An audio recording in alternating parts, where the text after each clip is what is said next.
Welcome.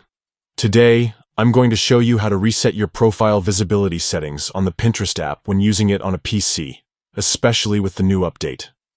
Managing who can see your profile is important for your privacy and how you share your content.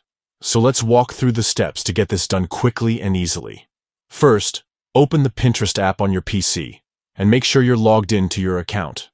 Once you're on the main screen, look for the gear icon located at the bottom left corner of the window. This icon leads you to all your account settings. Click on the gear icon, and from the menu that appears, select Settings. Inside the Settings menu, you'll see a variety of options to customize your Pinterest experience. Your next step is to locate and enter the Profile Visibility section. In Profile Visibility, you can control who gets to see your profile and pins. After you review the current settings and make any necessary changes according to your preference, look for the Reset button. Clicking Reset will restore the profile visibility settings to their default or reapply your desired preferences effectively. Once you hit Reset, a confirmation prompt will appear on your screen. This is your last chance to confirm you want to proceed with these changes, so click on Confirm to finalize the reset.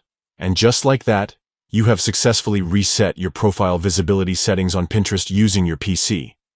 This simple process allows you to ensure your profile visibility is exactly how you want it, balancing your privacy with sharing your content. Thank you for following along. Adjusting these settings wisely helps maintain your Pinterest experience tailored to your needs.